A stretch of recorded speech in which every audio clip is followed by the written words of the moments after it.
Իսկապես հաստատված խաղաղության պայմաններում Հայաստան-Ադրբեջան կարգավորման գործընթացի շրջանակներում էական մի քանի հարցերի շուրջ ձեռք բերված համաձայնությունների պայմաններում այդուհանդերձ մնում են որոշ հարցեր, որոնք դեռ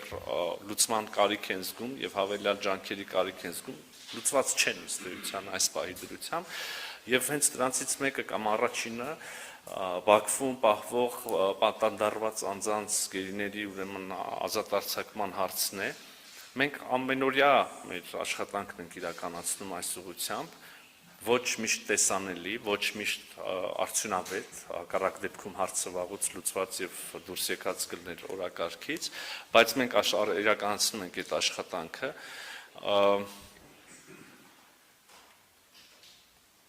Ինչպես եւ միշտ այս պահի եւս ես ուզում եմ հույս հատնել, որ առաջիկայում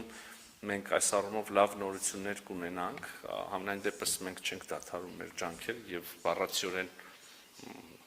երեք նաեւ Շարմ el-Շեյխում տեղ ունեցած այդ խաղաղության գագաթաժողովի շրջանակներում կրկին մեր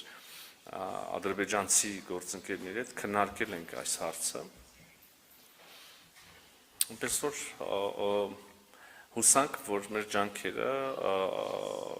դրական արդյունքով կպսակվեն առաջիկայում։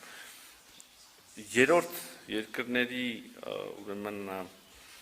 մասնակցությունը հատկապես պատանդարված անձանց վերաբերյալ տեղեկությունների փոխանցման համատեքստում իհարկե կարևոր է, հատկապես հաշվի առնելով այն հանգամանքը, որ Կարմիր խաչի միջազգային կազմակերպությունը դադարեցրեց իր գործունեությունը Ադրբեջանում, իսկ գիտեք, որ մեր աշխատանքները այդ առումով այդ ուղղությամբ հիմնականում այս խողովակով էին արվում, եւ այժմ այո, այդ հարցը եւս շատ արդիական է եւ այդ բացը որևէ կերպ պետք է փորձենք լրացնել։ Իսկ առհասարակ այս թեմայի համատեքստում ուզում եմ ասել, որ մեր աշխատանքները